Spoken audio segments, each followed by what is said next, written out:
Assalamualaikum warahmatullahi wabarakatuh.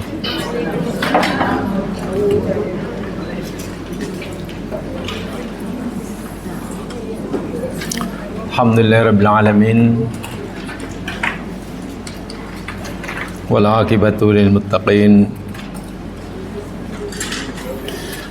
Wala udwana illa 'alal zalimin.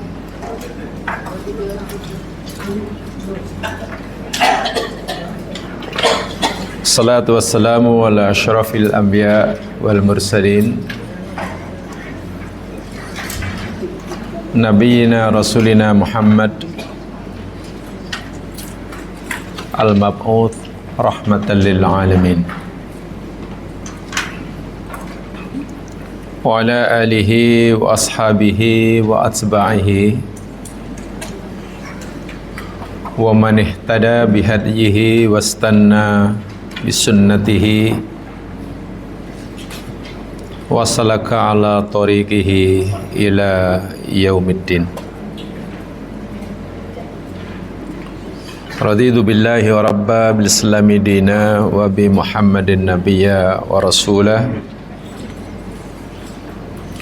Bismillahilladzi la yadurru ma ismihi syai'un fil ardi wa la fis samai was sami'ul alim. Bismillahilladzi la yadurru ma ismihi syai'un fil ardi wa la fis samai was sami'ul alim. Bismillahilladzi la yadurru ma ismihi syai'un fil ardi wa la fis samai wa huwas sami'ul alim. Rabbi shrah li sadri wa yassir li amri wahlul 'uqdatam min lisani yafqahu qawli. Amin. Semoga Allah Subhanahu wa taala sentiasa melindungi dan memberkati kita, membimbing kita jalan yang diridhoinya, menerima segala amalan yang kita lakukan karenanya, mengampunkan dan menghapuskan segala dosa yang terlanjur kita lakukan. Amin. InsyaAllah kita akan teruskan tadabbur kajian kita Suratul Mulk. Minggu lepas kita telah play sama ayat yang ke-22. Campur satu maksud saya.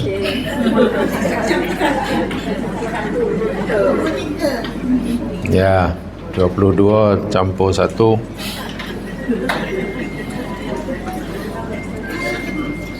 Ayat sebagaimana yang telah kita maklumi bersama ceritakan tentang azamatu mulkillah wa kamalu ni'amihi,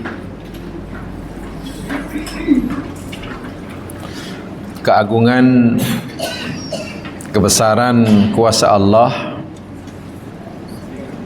karena dialah yang telah menciptakan kita daripada tiada dengan cara berperingkat-peringkat,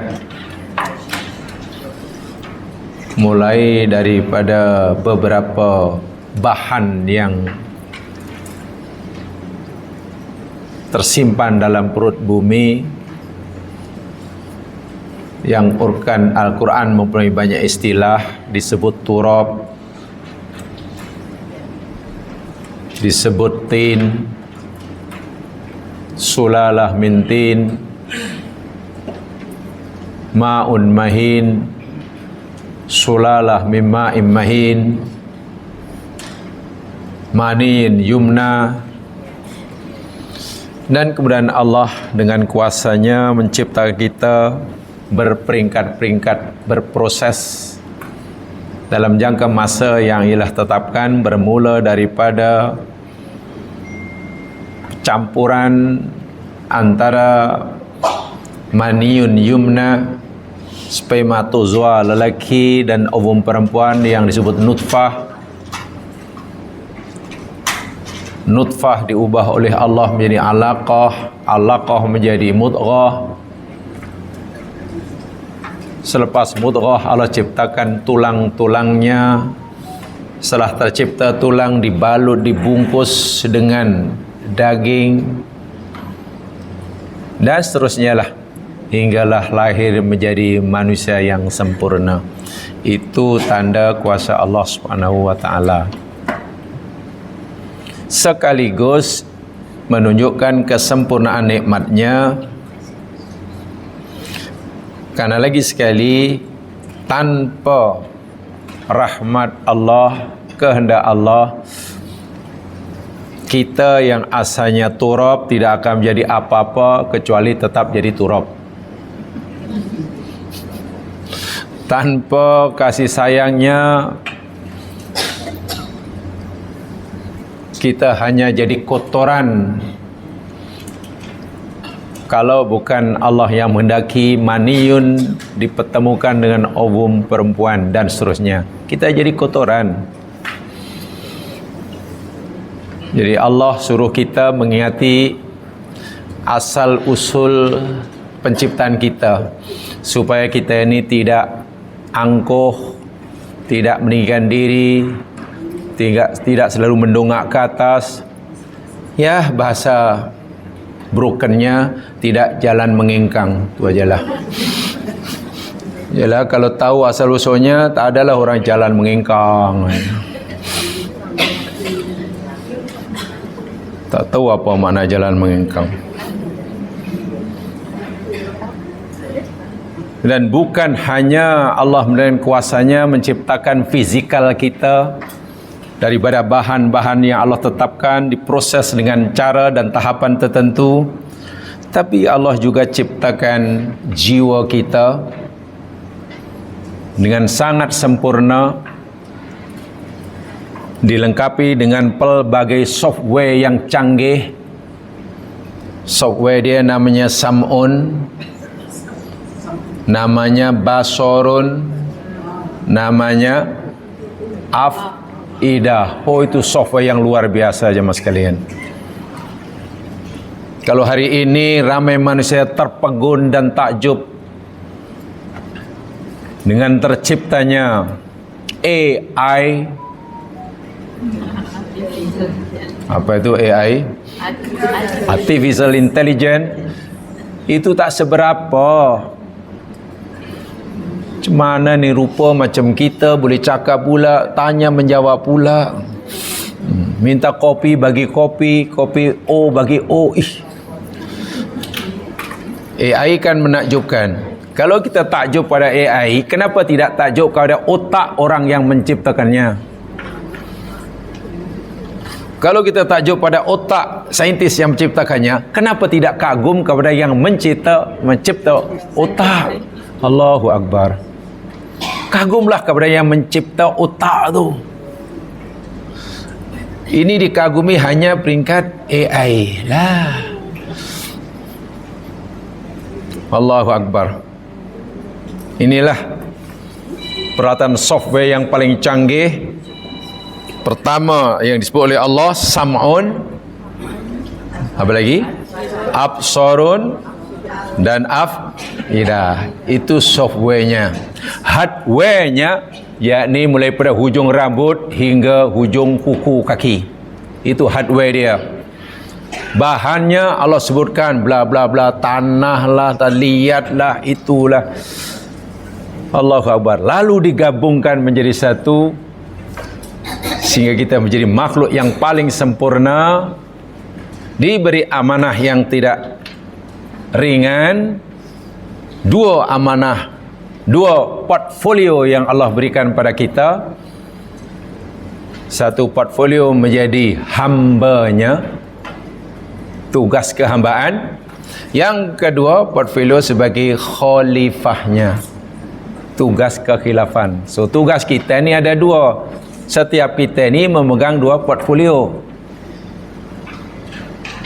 Pertama, sebagai hambanya, punya kewajipan untuk mengabdikan diri kepadanya sebagai malaikat lah, jin lah, semualah pokok tumbuhan binatang, itu semua hamba Allah. Nah, kita ditambah satu oleh Allah, tugasan kita sebagai khalifahnya. Jadi tidak mudah. Mungkinkah manusia dapat melakukan dua tugasan itu sekaligus? Sangat-sangat mungkin, karena kita dilengkapi dengan hardware yang sangat canggih, software yang luar biasa. Dan kalau kita hendak masukkan data-data yang bagus, datanya sudah lengkap. Al-Quran, hadis Nabi, itu boleh masukkan dalam jiwa kita dan kita jadi orang yang paling sempurna. Minggu lepas kita telah pelajari sama aspek ijaz dalam ayat 23 ini. Kenapa Allah menyusun nikmat-nikmat besar ini, yakni sam'un dahulu, absarun kedua dan afidah ketiga. Kita telah pelajari rahsianya. Dan kenapa ketika Allah menceritakan tentang penyakit kronik yang dialami manusia, pertama summun, keduanya bukmun, ketiga umyun, itu penyakit yang kronik yang sekalian, itu penyakit yang paling dahsyat, lebih dahsyat daripada kanker. Bukan kanker, kanser. Kedua-duanya bahaya tu. Kanker pun bahaya, kanser pun bahaya. Ya, paling-paling kanser matilah.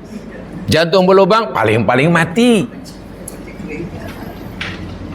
Paru-paru berat mati.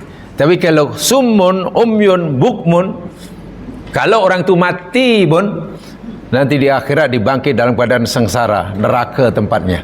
Di neraka tidak mati. Tadi saya katakan kenapa bukmun oleh Allah letakkan di antara sumun dan umyun. Mula-mula Allah sebut mereka orang-orang yang peka, mereka orang-orang yang bisu, mereka orang-orang yang buta. Kenapa bisu letak di tengah? Nombor 2. Sebelumnya peka dan selepasnya, Masya Allah, itu juga memberikan kandungan maklumat kauniyah, karena rupa-rupanya yakni mantokoh ayat atau area percakapan, kemampuan kita bercakap itu dalam susunan saraf kita berada di antara saraf pendengaran dan saraf penglihatan. Masya Allah. Baik, sekarang saya ingin tambahkan sedikit dari yang terakhir gambarnya. Di dalam ayat itu yang sekalian Allah menyebutkan al-afidah. Apa ya? Mana al-afidah? Jamak ke mufrad? Afidah. Bentuk plural ke bentuk singular? Al-afidah. Plural ya. Baik, begini coba perhatikan. Ada mufrad, mufrad maknanya mufrad lah. Dan ada jamak, jamak maknanya jamak. Ini mufradun. Ini singular, ini plural. Okey. Baik. Dalam bahasa Arab ya mas kalian, sam'un itu mufrad. Sam'un mufrad. Pendengaran, bukan telinga ya. Pendengaran. Telinga itu fizikalnya, physically ini telinga ini alatnya. Fungsinya sam'un. Tetapi dalam Al-Quran, kalimah sam'un tidak ada bentuk jamaknya. Kosong. Bentuk jamaknya kosong. Ini tak ada nih. Ini kosong. Penglihatan apa bahasa Al-Quran? Basarun. Mufrad. Jamaknya absarun. Contohnya dalam ayat itu. Absar. Jadi dalam Quran basarun pun ada dalam bentuk mufrad. Absarun pun ada dalam bentuk jamak. Sekarang apa yang ketiga tadi? Afidah di sini ya, tampaknya apa namanya? Jamak afidah. Ini jamak. Apa mufradnya? Ada yang tahu? Fuadun, betul. Fuadun. Fuadun.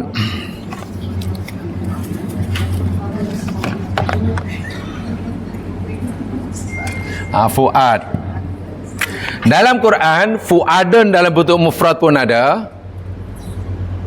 Dalam bentuk jamak pun ada. Baik. Ini masalah dan ini tentulah menimbulkan tanda tanya. Tentulah ini question mark. Kenapa kalimah sam'un yang bermakna pendengaran dalam Al-Quran setebal 30 juzuk hanya ada bentuk mufradnya sahaja, tidak ada bentuk jamaknya.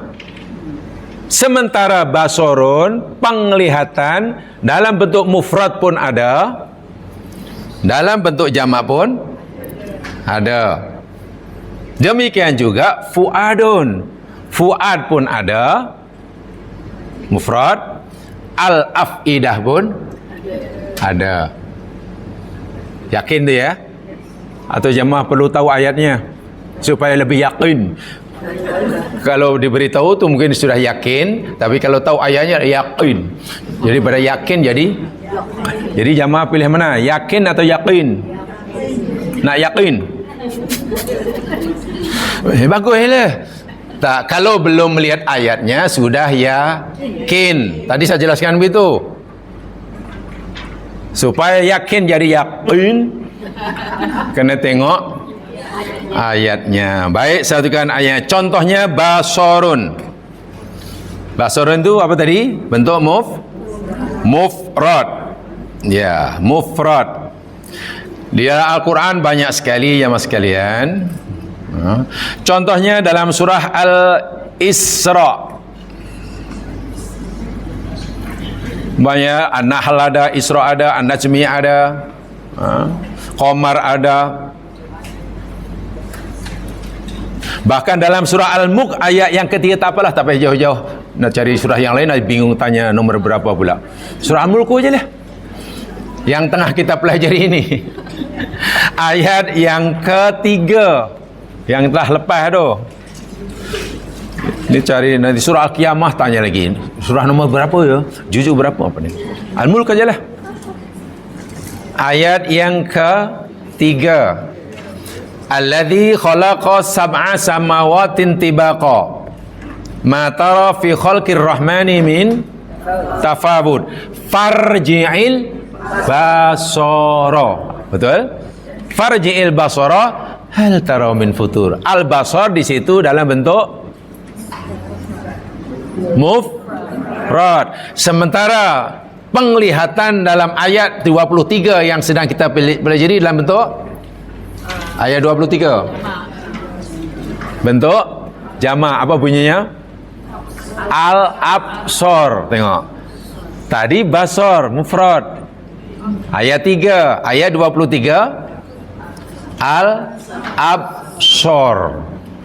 Jadi mufrad ada, jamak pun ada, itu basarun. Sekarang yang fuadun, adakah juga seperti itu? Ada. Lihat firman Allah Subhanahu wa taala di dalam surah Al-Isra. Oh tadi lah terus Al-Isra, dua-dua ada sini. Dalam surah Al-Isra ayat 36. Surah Al-Isra ayat 36.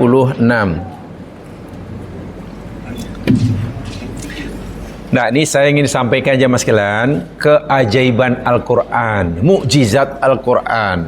Ingat ya, Al-Quran tidak hanya memberikan kita maklumat melalui perkataannya sahaja, bukan. Tapi Al-Quran memberikan pengajaran maklumat melalui pelbagai cara.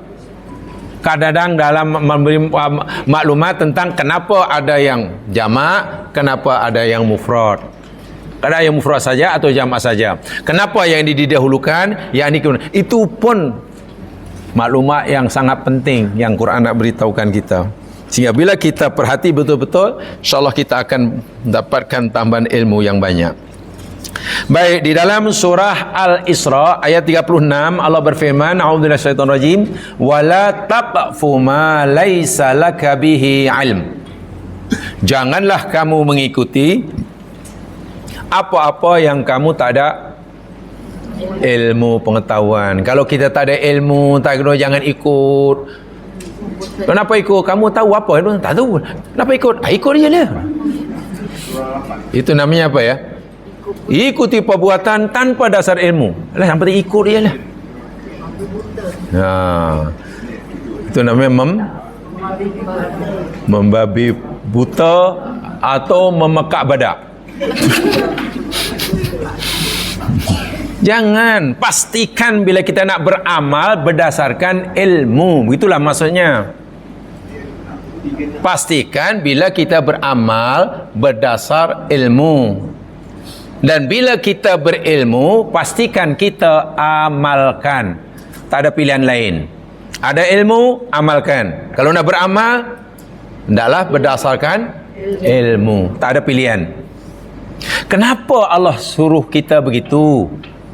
Ini alasannya. Kerana innas sam'a, sesungguhnya pendengaran, wal basara, dan penglihatan, wal fuada, dan hati, kullu ulaika, semua itu, tiga-tiga itu semua nanti kana adalah ia anhu mas'ula, akan disoal, diminta pertanggungjawabannya. Jadi kalau kita beramal berdasarkan apa yang kita dengar, yang kita lihat, yang kita fikir, berdasarkan ilmu, nanti bila ditanya kenapa dulu kamu buat begitu, senang kita nak jawab, kerana berdasarkan ilmu. Coba kalau kita beramal, apa yang kita dengar kita amalkan, walaupun dan kita tak ada ilmu, ditanya cuma nanti, kenapa kamu buat? Susah. Semua akan disoal, semua akan diaudit. Baik, dalam ayat ini tengok, as-sam'a mufrad, betul ya? Al-basara pun mufrad. Al-fuad mufrad. Jadi sekarang sudah tahu dalilnya. Dalam Quran sam'un, basarun, fuadun semua ada. Tapi perbezaannya, kalimah sam'un di dalam Al-Quran 30 juzuk semuanya dalam bentuk mufrad, bentuk tunggal. Sementara basarun ada yang mufrad, ada yang jamak. Fuadun pun ada mufrad, ada jamak. Pasal apa agaknya? Kenapa agaknya begitu ya? Macam tak adil aja. Kalau mufrad je lah. Mufrad ada jamak. Kenapa yang jamaah sekalian, ini maklumat kauniyah yang luar biasa. Jamaah sekalian, pendengaran, penglihatan dan hati. Contohnya penglihatan. Itu kita boleh kawal. Kalau kita, contoh lagi, ingin melihat sesuatu, ya kita arahkanlah penglihatan itu pada benda itu. Nampak. Ketika kita memandang sesuatu benda depan kita, pasti kita tidak nampak benda yang ada di sebelah kanan, sebelah kiri, apalagi di belakang. Betul? Jadi situ gitu. Contoh mudah beginilah, kalau kita katalah masuklah bilik pameran lukisan. Banyak situ lukisan digantung sana sini. Kalau kita sedang perhatikan satu lukisan di sebelah sini, nampak tak sebelah yang lain? Tak nampak. Pernah tengok sebelah sini? Kalau itu penglihatan tu banyak. Sini boleh, situ boleh, situ boleh. Kita tidak mungkin dapat melihat semua lukisan yang ada di bilik itu, yang ada di kanan, kiri, depan, belakang, atas, bawah. Sekali pandang nampak semua. Itu penglihatan apa ke benda? Masuk aja nampak semuanya. Sana nampak, sana. Mungkin matanya macam mana? Tak mungkin. Pandangan mata kita bukan apa namanya dipanggil 360, bukan. Lain kalau mata kita segi mata bola pun dia tak payah tengok-tengok. Iya, kita kena, sehingga pandangan itu banyak. Ya, sana boleh, sana boleh. Ketika kita memandang sesuatu benda, yang nampak hanya itu saja, yang lain tak nampak. Hati demikian juga. Memikirkan satu benda, puluhan, ratusan yang lain tak terfikir. Fikir yang satu ini, yang lain lupa. Fikir yang berbeza dengan pendengaran. Pendengaran ini di luar kuasa kita. Pendengaran tidak banyak, pendengaran hanya satu.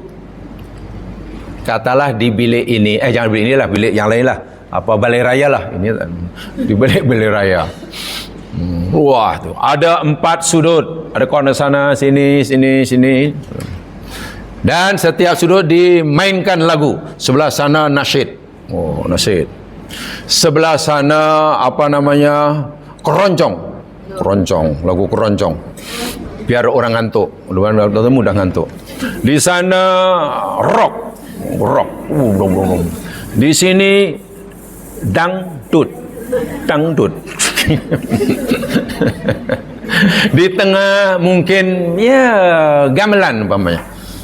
Terpulanglah kita pasang sebanyak mungkin. Katalah kita bubuhlah lagu 10 lagu yang berbeza-beza, kita mainkan serentak. Dan jamaah beradem itu. Jamaah boleh hanya ingin mendengar yang satu dan yang lain tak dengar. Boleh tak boleh? Ada 10 nyanyian dipasang serentak, dibuka serentak, dan kita hanya ingin mendengar satu saja daripada 10 lagu tadi, yakni nasyid yang ada di sana. Dan yang 9 tak dengar. Boleh? Tak boleh. Kita suka ke tak suka ke, pasti mendengar. Itu mendengar tak pernah dijamakkan. Mendengar sentiasa mufrad, karena mendengar ni satu. Tidak bermacam-macam. Tengok, sebab itu dalam Quran tidak pernah dijamakkan, jangan dijamakkan. Musanna pun tidak ada dalam Quran ni. Kalimat musanna bagi sam'un pun tidak ada dalam Quran. Apalagi jamak.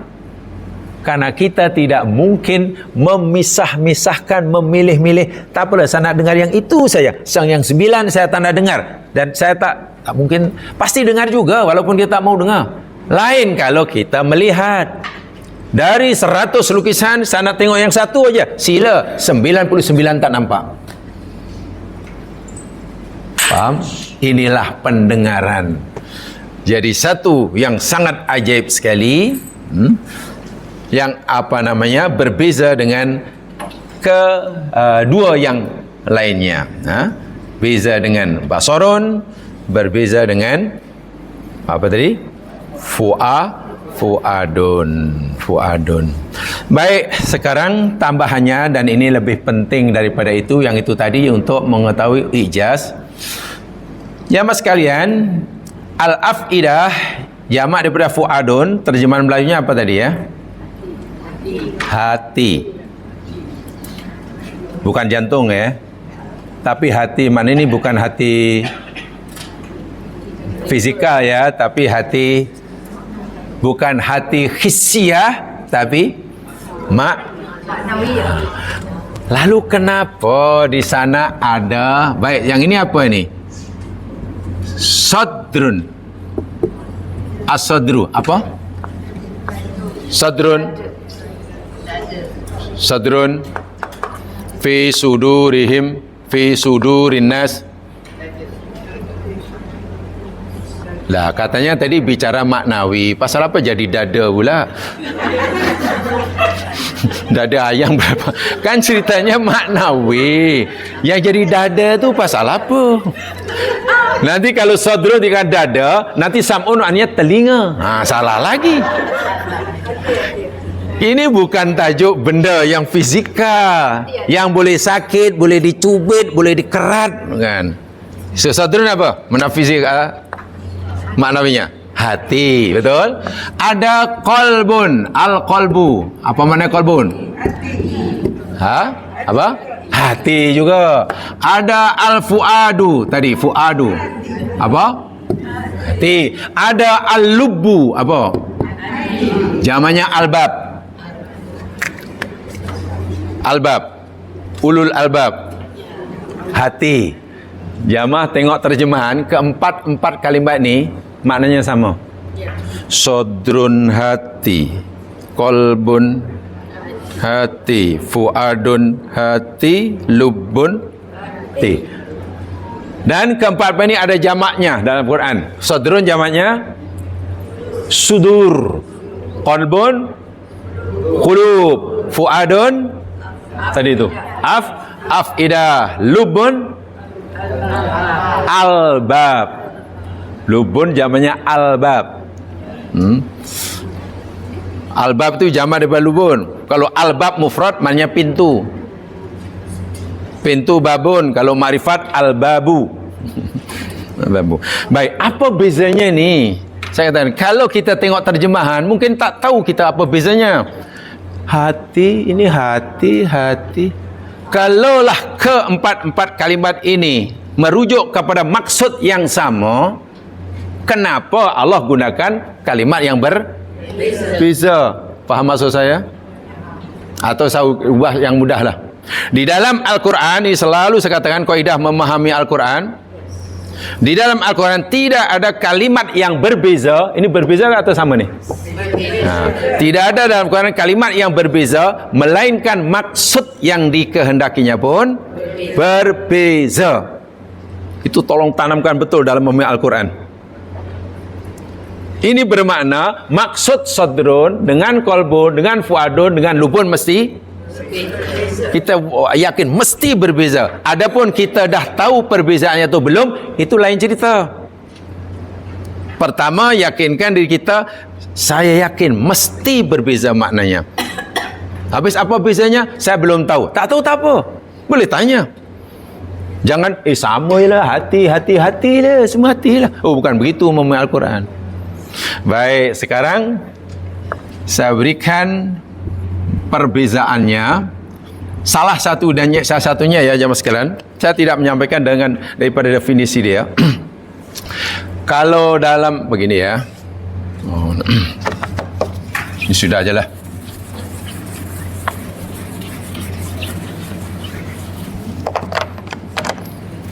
Kata Imam Al-Ghazali rahimahullah, ibaratnya beginilah. Hati ini ibaratnya macam ruang kosong. Paling kosong. Kemudian ruang dalam ada lagi, lapisan dalamnya lagi. Ada lagi. Kemudian ada lagi. Makin ke dalam. Kemudian ada lagi. Makin macam tu.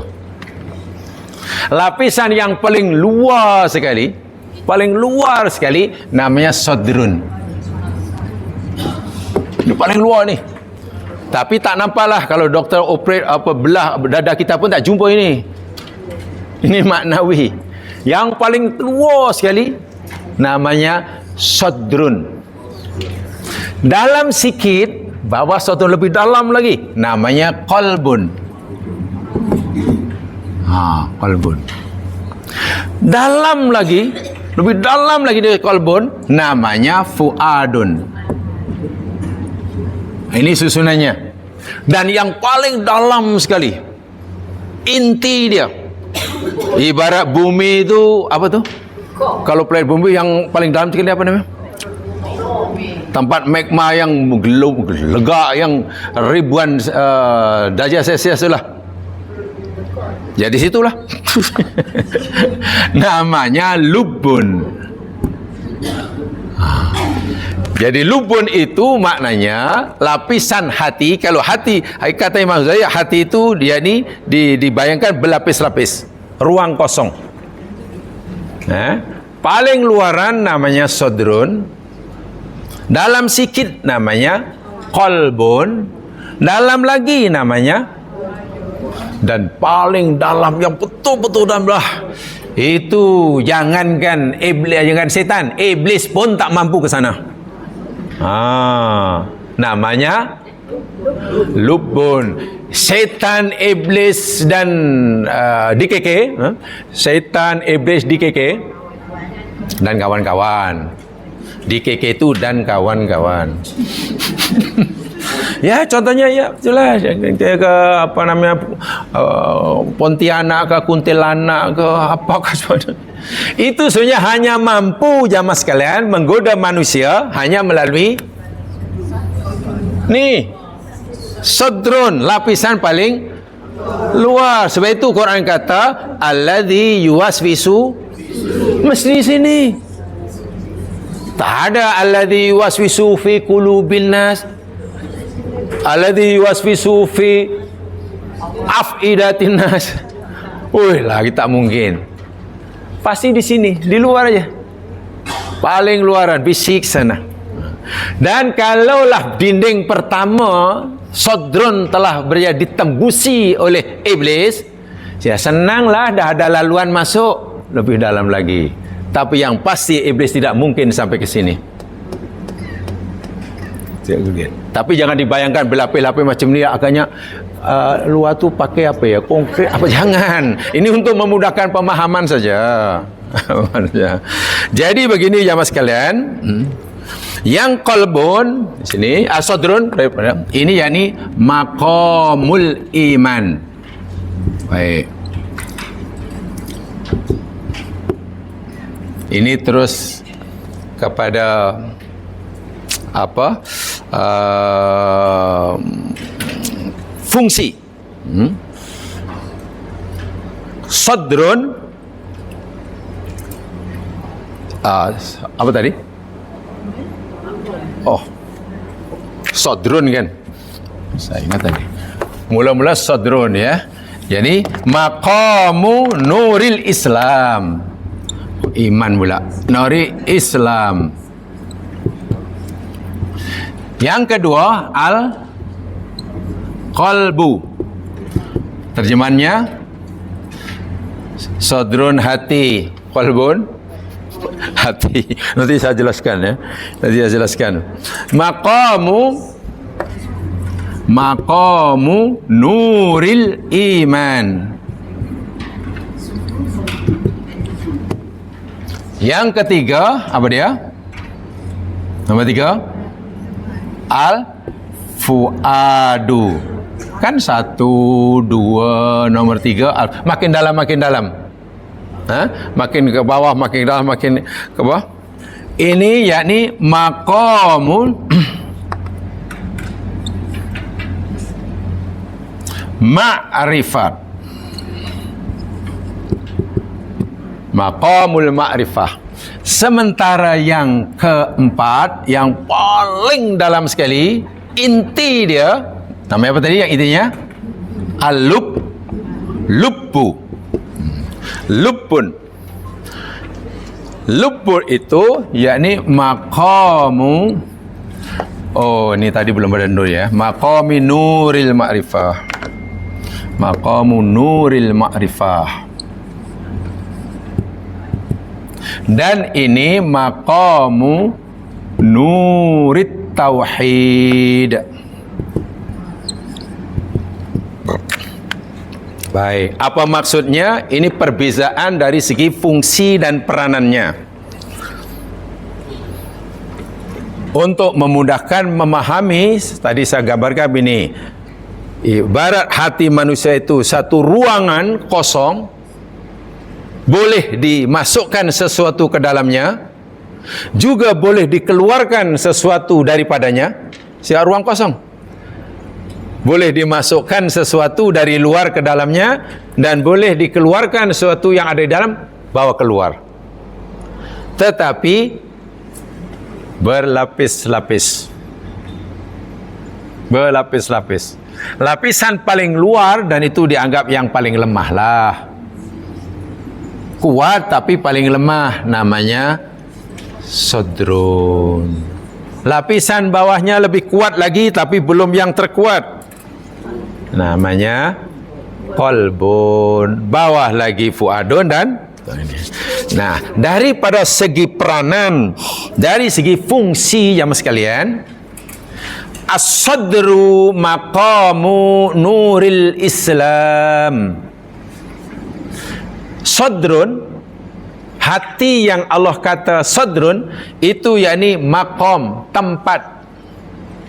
Maqam mana tempat, bukan tanah kuburan ya, jangan oh maqam tanah kubur, bukan.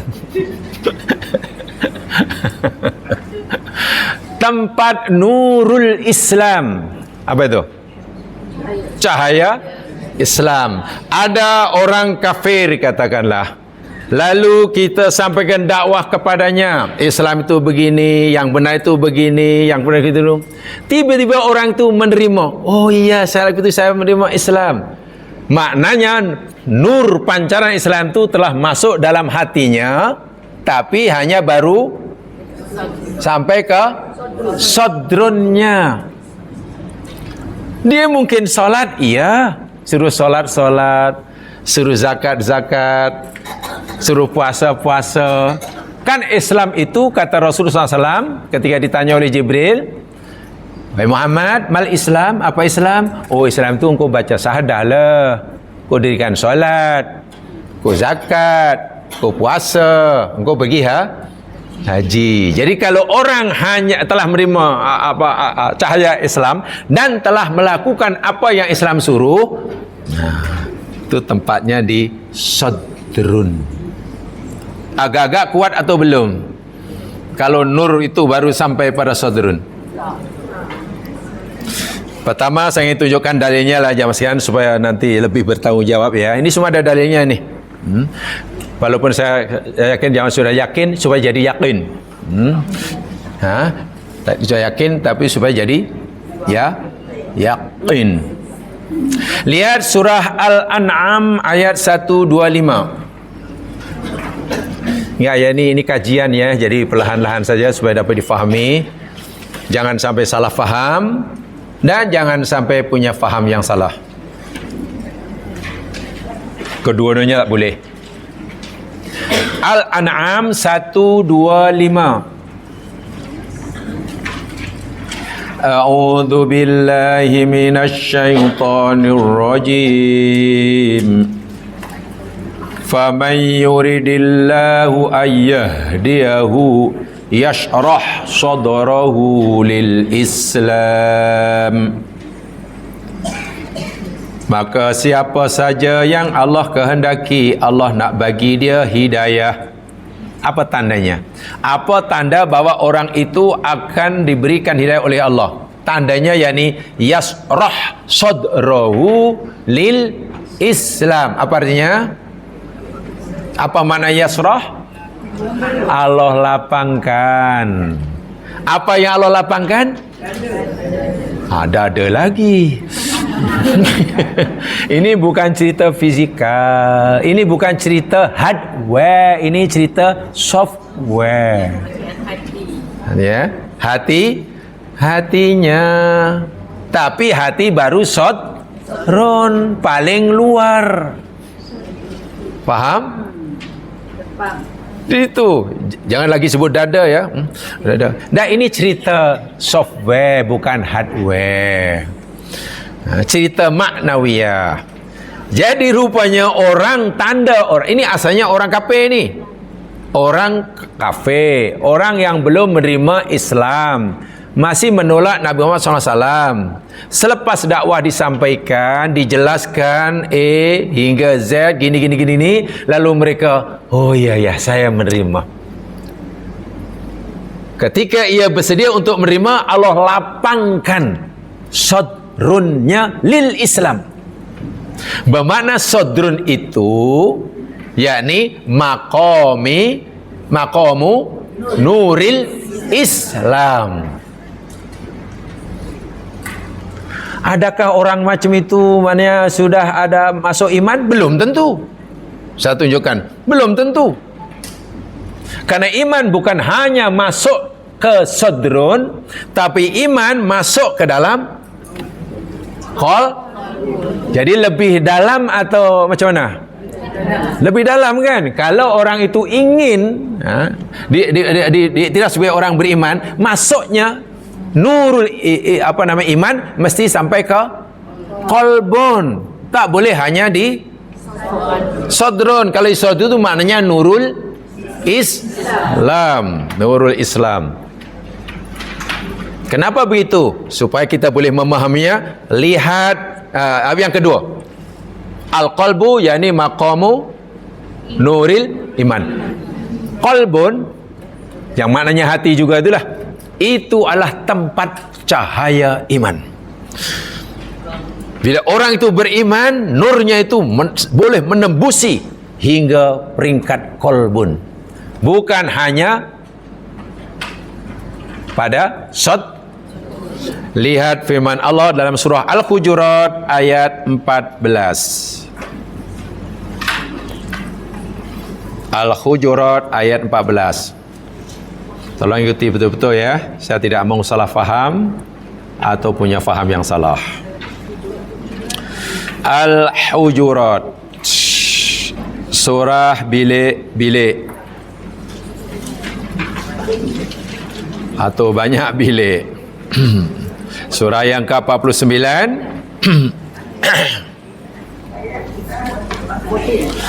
ayat yang ke-14.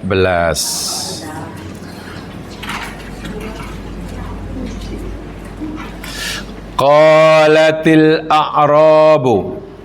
Apa artinya? Qalatil a'rabu. Apa maknanya? Orang-orang Arab Badui berkata, mendakwa. Arab Badui yakni orang-orang Arab yang hidup ini padang pasir, yang gaya hidupnya yakni berpindah randah. Jika tempat itu masih ada sumber makanan untuk hidup, ya tinggal situlah. Kalau dah habis, pindah lagi, pindah randah. Itu Badui. Ya semacam apa namanya dia? Ya, jadi gaya hidup ini nomadik. Nomadik.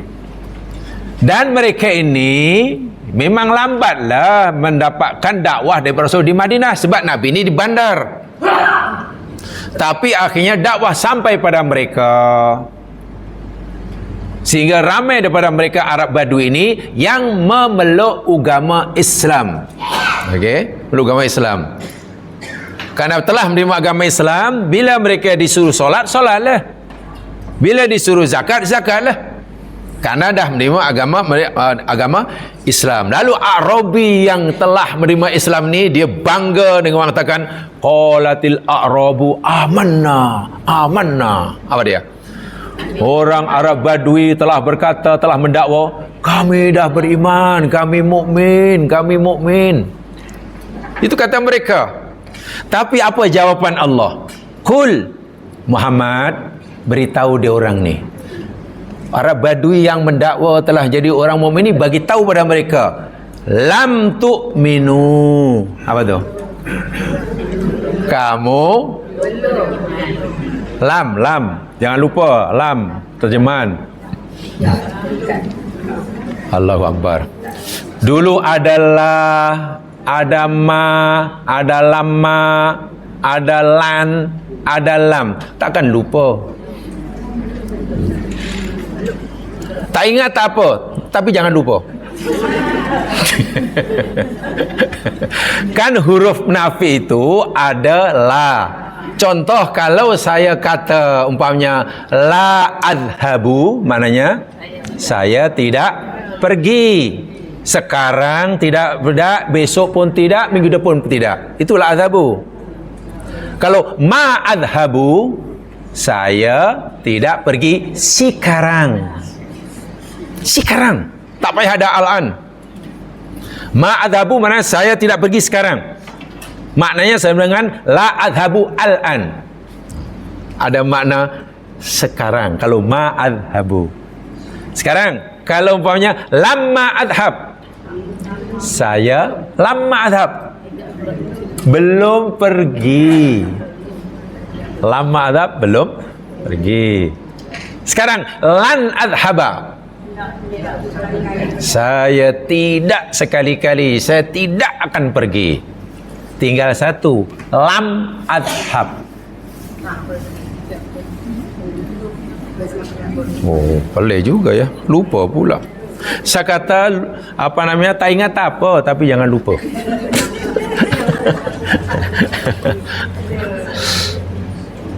Kan ada jamaah sekalian ya, katakanlah la, pertama la. Ini huruf-huruf nafi kan. Satu la, contoh la adhabulah yang paling mudah lah. La adhabu maknanya saya tidak pergi. Sekarang pun tidak, besok pun tidak, minggu depan pun tidak. Itu maknanya. Sekarang yang kedua, kalau saya kata ma'adhabu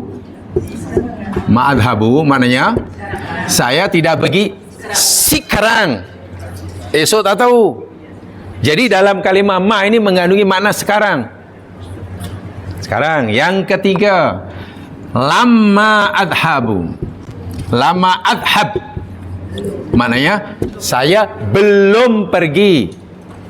Belum pergi dengan tidak pergi sama ke serupa? Sama ke serupa? Tak sama. Saya tidak pergi besok, minggu depan dengan saya tidak pergi sekarang, serupa atau sama? Beza semuanya. Yang keempat, lan adhaba.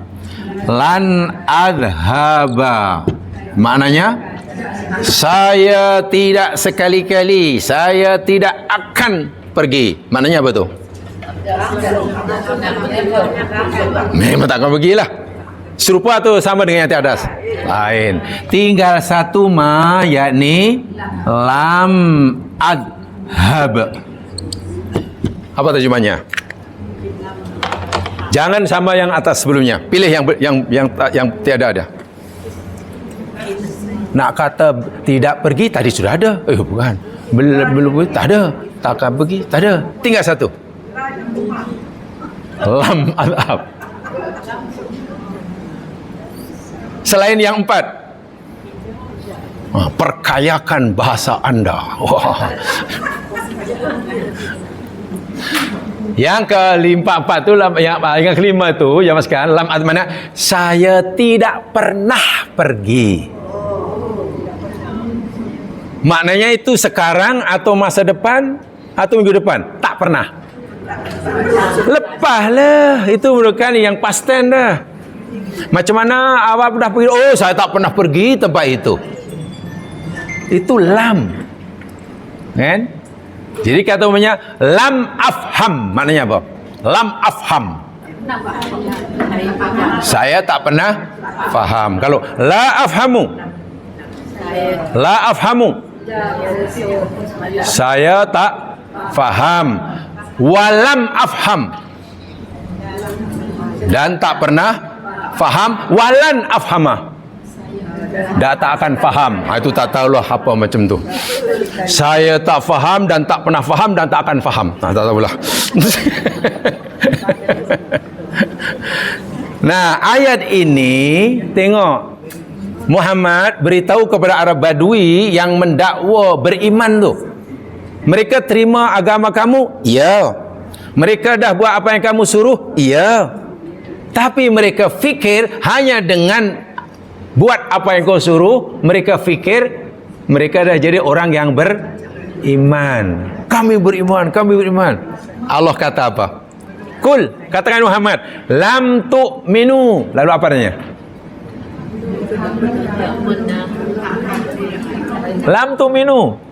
Pilih yang bawah, bukan yang atas tu. Yang atas saya padam. Tak pernah. Lam tu'minu, kamu ni tak pernah beriman. Sebelum ini kamu tak pernah beriman. Punya pelik ya.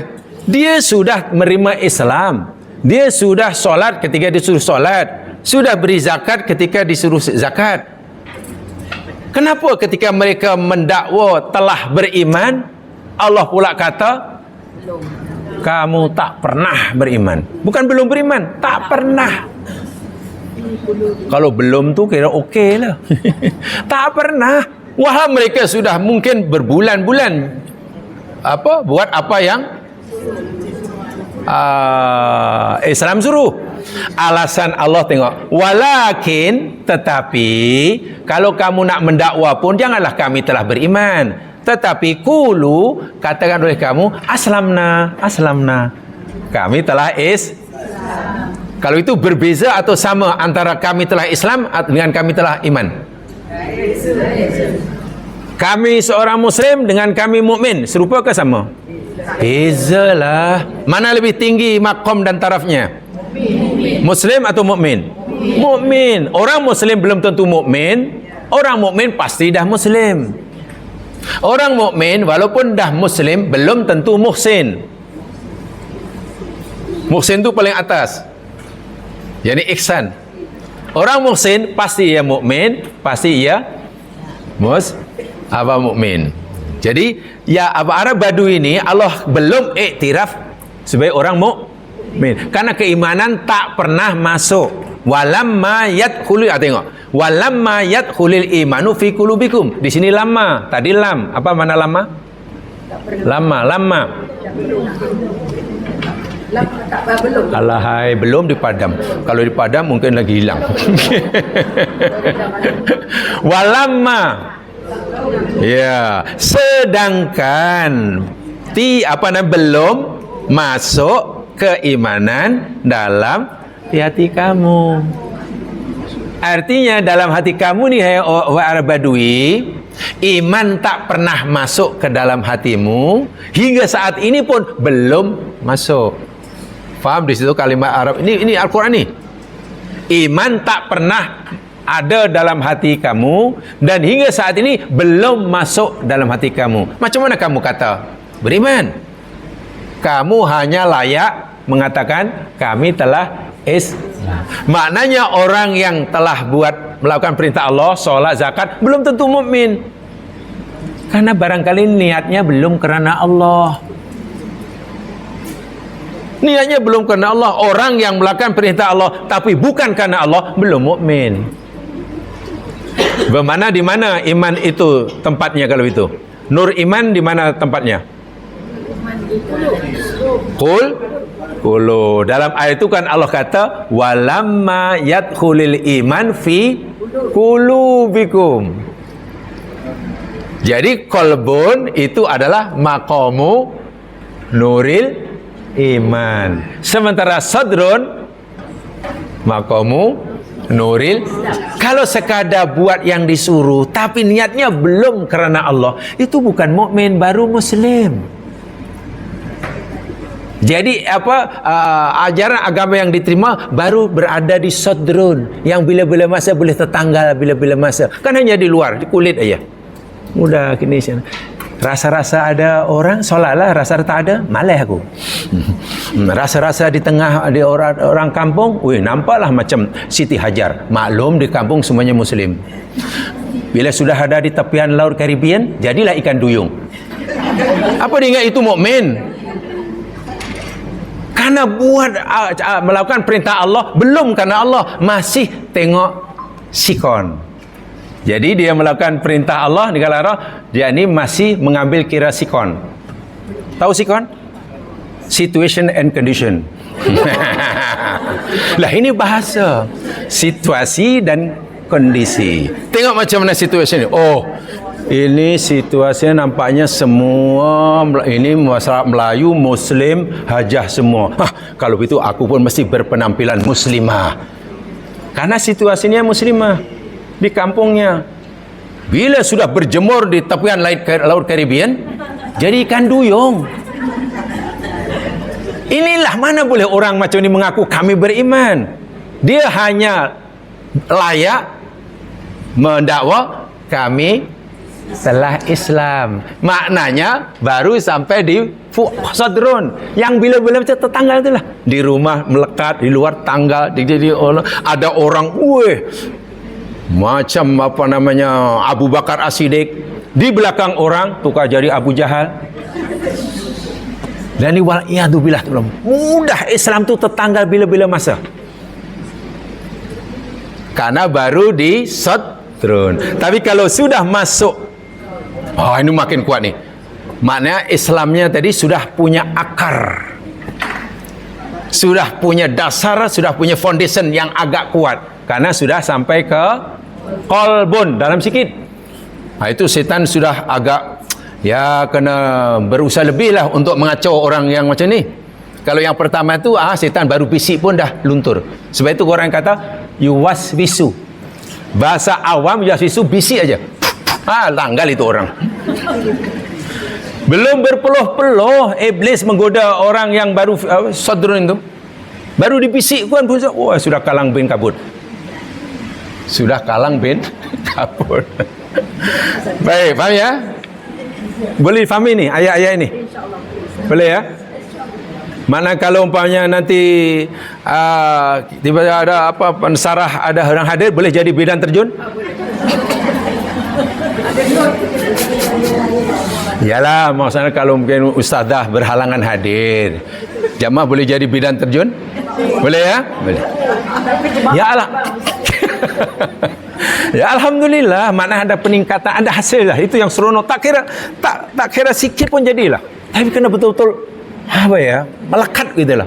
Saya faham betul, saya pendapat ini karena ini dalilnya, ini banyak. Macam tu belajar itu.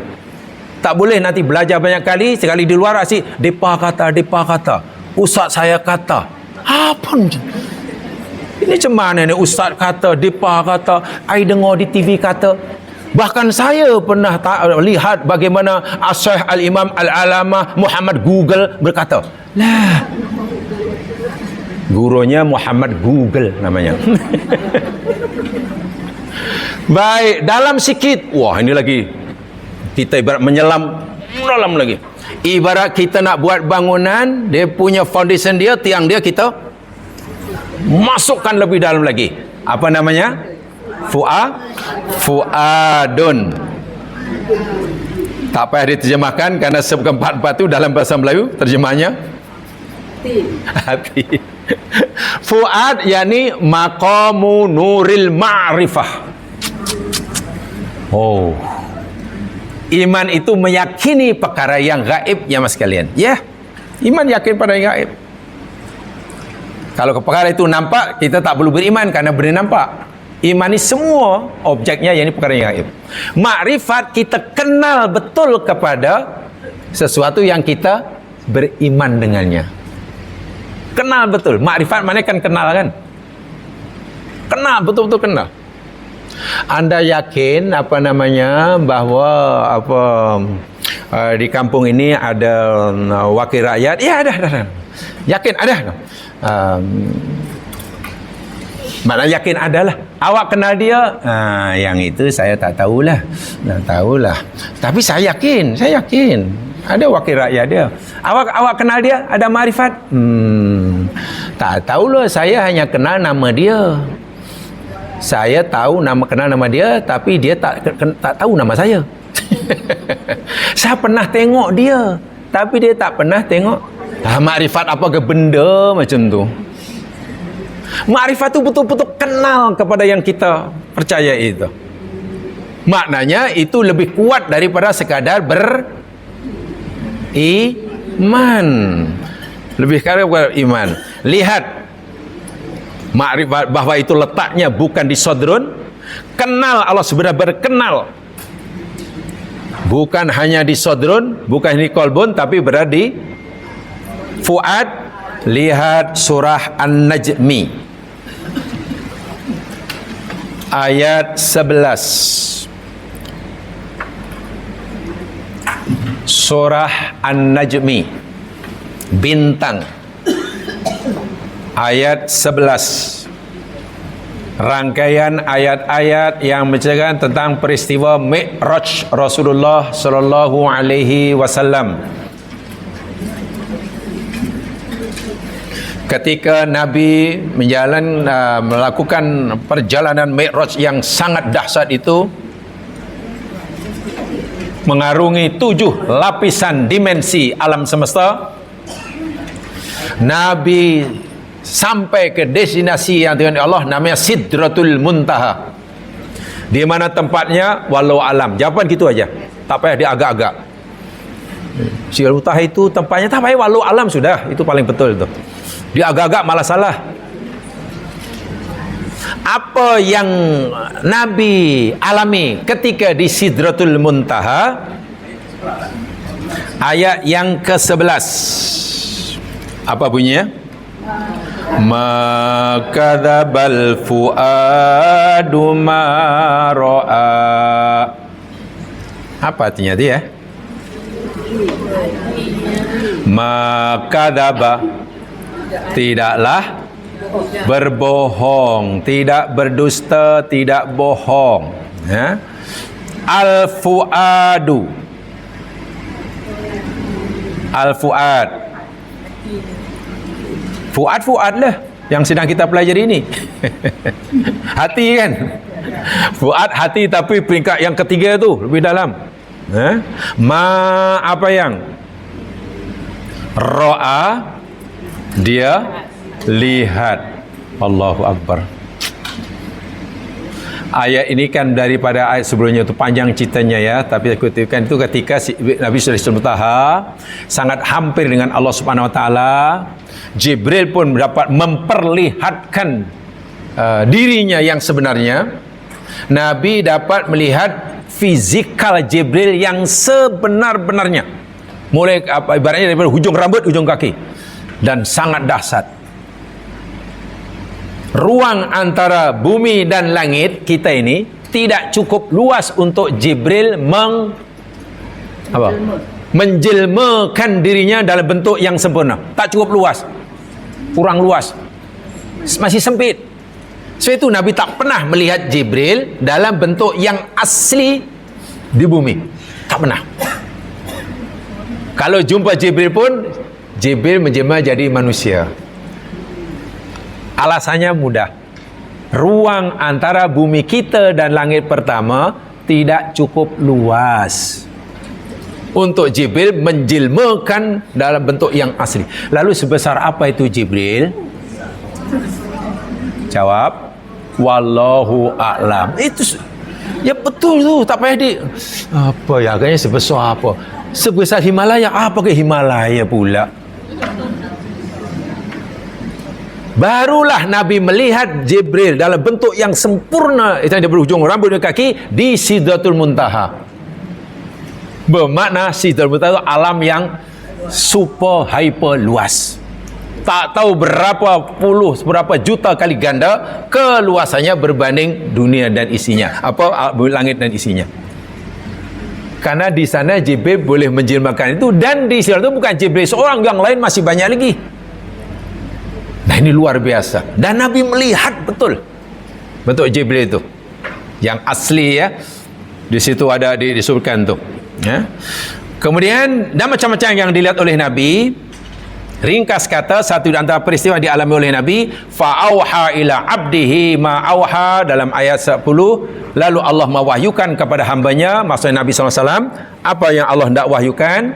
Maka dzabal fuadu ma ra'a, fuad Nabi tidak mendustakan, tidak berbohong pada apa yang dia lihat.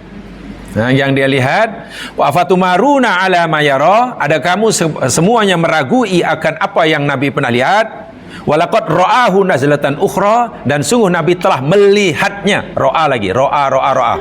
Nazlatan ukhra, kali yang lain. Di mana? Inda Sidratil Muntaha. Coba jamaah perhatikan daripada ayat yang ke-11. Gunakan ra'a. Ayat 12 ma yara, ra'a yara. Ayat 13 walaqad ra'a lagi. Nah, ra'a yara itu yakni root word daripada kalimah ma'rifat. Ma'rifat itu root wordnya ra'a yara. Sehingga apa yang Nabi lihat itu benar-benar hakikatnya, nyata apa adanya. Jadi Nabi bukan hanya meyakini akan adanya Sidratul Muntaha. Selama ini Nabi yakin dan beriman ada Sidratul Muntaha, ada aras, ada catatan amalan, ada malaikat bertasbih, ada surga, ada neraka. Ya yakinlah, Nabi takkan tak beriman. Setelah Nabi melihat sendiri dengan mata, apa namanya? Mata kepala ya. Tapi di sini bukan mata kepala ya. Kenal betul, oh macam ini rupanya Jibril itu. Oh macam ini rupanya Sidratul Muntaha. Oh macam ini rupanya aras, rupanya kolam, rupanya, melihat betul-betul melihat. Nah, kenalnya Nabi kepada benda-benda yang selama ini Nabi yakini, Nabi imani, itu namanya Rifat. Di mana letak makrifat? Fuad. Mampu iblis mengacau orang yang sudah pitu keimanannya. Kirim salam, katakan pada iblis, please bye bye. Iya, orang yang sudah seperti itu jemaah sekalian, iblis ni hanya mampu di luar saja jemaah sekalian, sangat lemah. Jadi jika umpamanya ramai manusia termasuk kita berjaya disarga oleh iblis, bukan kerana iblis ni kuat, bukan, tapi kerana kita yang terlalu lemah. Begitu cara muhasabah diri. Kita terlalu lemah, bukan kerana iblis kuat. Sebab kalaulah agama yang Allah turunkan kepada kita Nabi Muhammad SAW ni bukan hanya di sadrun, kita usahakan untuk masuk dalam kolbun, apalagi hingga fuadun. Ya, iblis hanya menangis hari-hari, kecewa. Ingat ya, jadi fuad maqamu nuril ma'rifah. Walaupun ni ya, katalah orang tu belum sampai ke langit, belum lihat surga, belum lihat neraka, belum, tapi keyakinannya kepada neraka seakan-akan melihat. Salah satu contoh, Abu Bakar pernah mengadu kepada Nabi, ya, mengadu, ya bukan mengadu lah istilahnya, ya mengadulah. Sebab kalau bahasa saya jamaah sekalian mungkin tak faham. Abu Bakar pernah curhat, curahan hati.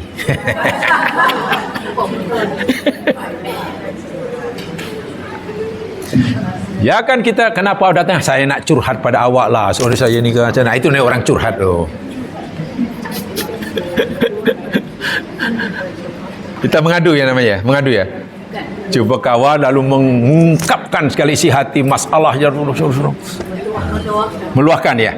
Ya, saya gunakan bahasa pendek aja, curhat namanya. Ya Rasulullah, kata Abu Bakar. Ini ringkasan daripada hadis yang agak panjang, saya simpulkan ya. Saya mengalami masalah ya Rasul. Apa itu Abu Bakar? Ini Rasul, bila kami berada di majlis engkau ya Rasul, mendengar nasihat engkau ya Rasul, cerita tentang surga, neraka, akhirat, kami seakan-akan nampak surga itu. Kami nampak surga itu, kami nampak neraka itu, sehingga kami menangis, kami tersenyum. Karena dia merasa kami nampak, terbayang surga itu. Tapi bila kami balik ke rumah, jumpa keluarga, orang rumah pegang tangan pula, cucu minta digendong, lupa ya Rasul itu semua, hilang. Macam mana tu ya Rasul? Jangan-jangan itu munafik, jangan-jangan dalam hatiku ni ada sifat nifak. Kerana bila di majlis engkau, surga tu nampak, neraka tu nampak. Tapi bila balik saya, keluar di majlis Nabi dah, macam mana ni ya Rasul? Nabi bernasihat pada sahabat karibnya sekali, Pak mertua ini, ya dengan gaya khas Nabi, dengan bersahaja. Ya seperti itulah hai Abu Bakar, jika kamu terus, keadaan kamu terus sebagaimana kamu berada di majlisku, mana nampak surga, nampak macam itulah, la safahatkumul malaikah, pasti semua malaikat datang kamu nak berjabat tangan, tahniah, dan kamu tak sempat bekerja, tak sempat makan, tak sempat tapi perasaan yang kamu alami seperti itu hanya saatan. Maknanya apa?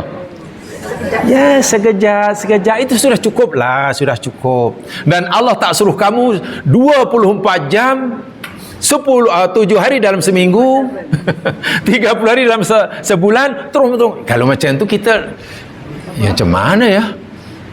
Makan tak nak, rumah bocor tak mau betulkan, dapur tak berasap, tak mau cari ini. Oleh itu hanya saatan. Jadi Abu Bakar pernah merasa itu, sehingga keyakinan Abu Bakar kepada adanya alam gaib, surga, neraka, imannya bukan hanya di kolbun, tapi sudah masuk fuadun. Utsman bin Affan, sahabat karib Nabi juga, menantu baginda Rasul, pergi ke tanah kubur je menangis jadi-jadinya. Setiap kali ziarah kubur menangis tak henti-hentinya. Sahabat yang menyertai yang mengikuti Utsman waktu dia khalifah tanya, "Wahai khalifah, kami heran kenapa Tuan Khalifah menangis setiap kali ziarah kubur, sedangkan dahulu di majlis Nabi tak pernah menangis seperti ini." Utsman kata, "Bagaimana aku tidak menangis? Nabi pernah bersabda, memberitahu kita bahawa al-qabru awalu manazil akhirah. Kubur itu adalah stesen pertama daripada stesen-stesen yang ada di akhirat. Checkpoint pertama yang mesti dilalui oleh seseorang di hari kiamat itu, yang pertama yakni kubur. Di situ ada pertanyaan bla bla bla. Bila itu lepas, masuk check-in gua, berlapis-lapis hingga makin masuk surga. Faman naja minhu fama badau aisar. Sesiapa saya yang berjaya melepasi, selamat daripada stesen yang pertama, stesen yang berikutnya menjadi lebih mudah. Sementara siapa yang gagal, lam yanju, yang gagal, yang tidak berjaya melepasi alam kubur, sangkut sana sangkut sini, tersangkut sana sini, fama ba'dau asyad, stesen yang berikutnya lebih susah, lebih dahsyat. Dan aku terbayang alam kubur yang aku macam-macam itu. Nangis menjadi-jadinya. Jadi keimanan Utsman bin Affan tentang adanya alam kubur itu bukan hanya iman di hati, qalbun, tapi sudah masuk makrifat sudah. Nah itulah makrifat. Iblis geleng-geleng kepala tengok orang macam ni je mas sekalian. Ya. Kalau hanya tengok orang rajin solat, iblis masih okey, tunggu. So itu orang solat masih dikacau. Allahu Akbar. Bukan ingat Allah tu Maha besar. Inna solati wa nusuki. Bukan ingat akan janjinya. Begitu solat, tiba-tiba ingatannya jadi bagus. Apa yang dilupai sebelum solat, tiba dia datang masuk. Allahu Akbar. Lah, aku letak tadi dapur. Rupanya cari kunci selama ini. Iblis senyum tengok kita solat. Alah, tak apa, you solat lah, kacau lah. Alhamdulillah.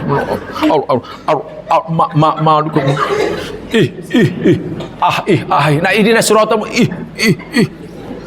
dalam kitab Talbisul Iblis.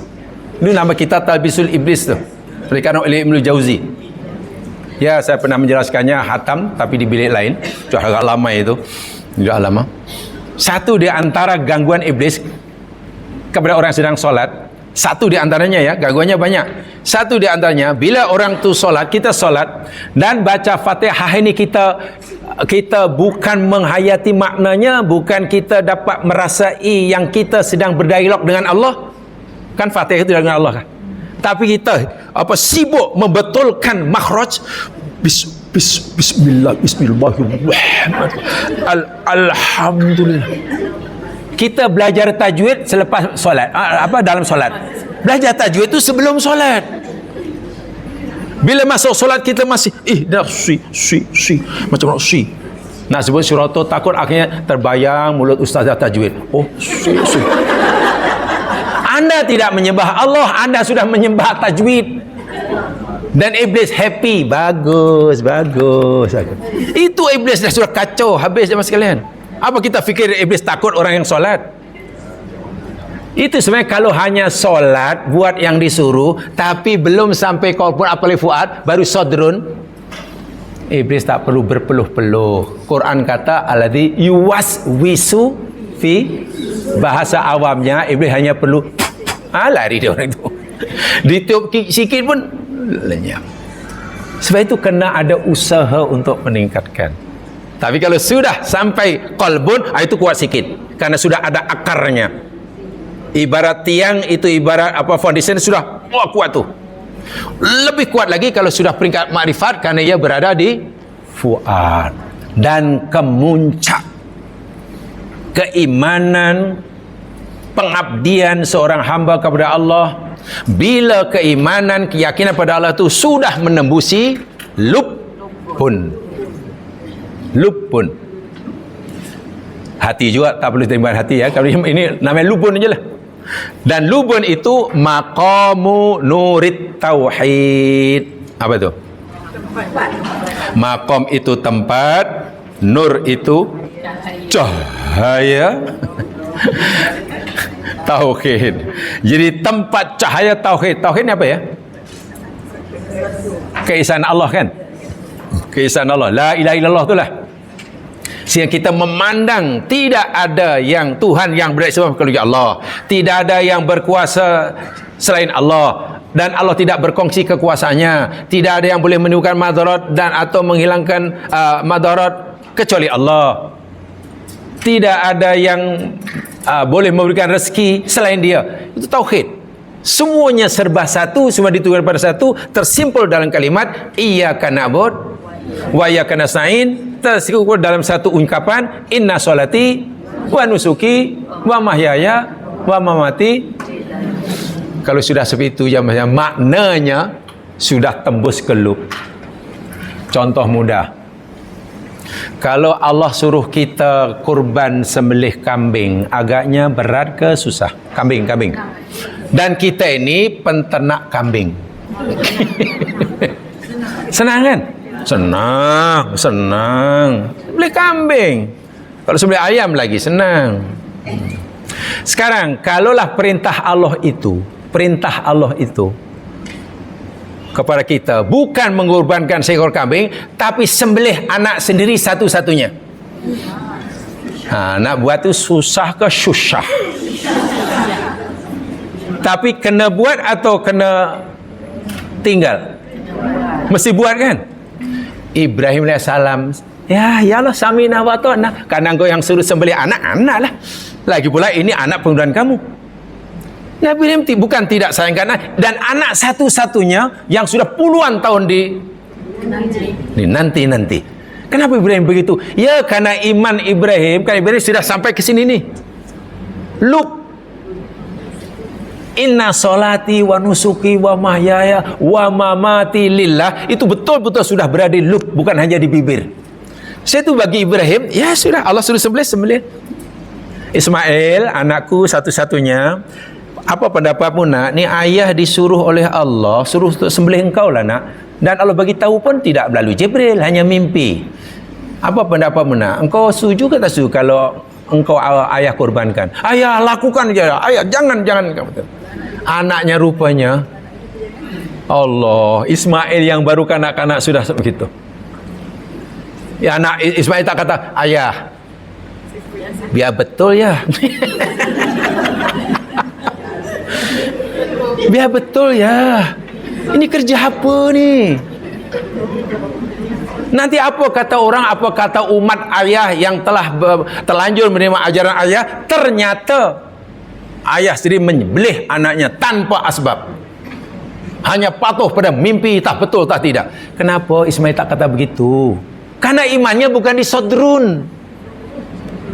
Imannya bukan di kolbon, bukan lu, tapi sudah menembusi. Tengok, kalau orang sudah iman di lubun di zaman, memang perbuatannya minta maaf lah, ini bahasa awam ya. Minta maaf bagi kita orang awam, melihat orang yang imannya sudah sampai lubun, perbuatannya itu minta maaf macam perbuatan orang gila. Macam ya. Sebab akal tak boleh. Coba kalau hari inilah kata Nabi Ibrahim menyembelih anak itu berlaku zaman ini, macam mana agaknya? Dunia mengutuk ya sekalian. Ini apa ni? Dari segi aspek mana pun, logik apa pun tak masuk akal. Lagi pula hanya mimpi. Tapi ini bukan masalah logik tak logik. Ini masalah bila iman sudah sampai begitu. Ibaratnya ya jangankan sembelih ayam lah, sembelih anak pun. Tanpa berhati tinggalkan anak istrinya di tempat yang tak layak dihuni. Hajar ditinggalkan oleh suaminya kerana itu perintah Allah, Hajar ridha. Iman keluarga Ibrahim betul-betul bukan di sodron, bukan di kolbon, bukan di fuad, tapi di lubun.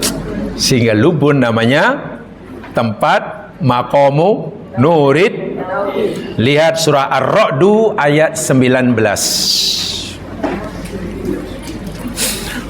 Ar-Ra'du 19. Tolong fahami betul-betul. Mana tahu jadi bidan terjun.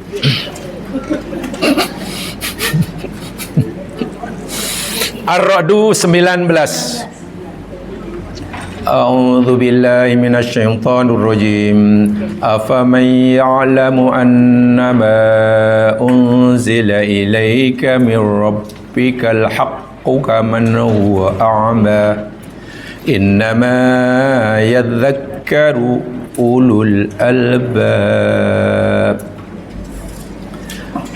Afaman, maka adakah siapa yang ya'lamu, dia mengetahui, annama, bahwasanya apa yang unzila telah diturunkan ilaika kepada engkau wahai Muhammad min rabbika dari Tuhan engkau itu al-haqqu adalah kebenaran mutlak.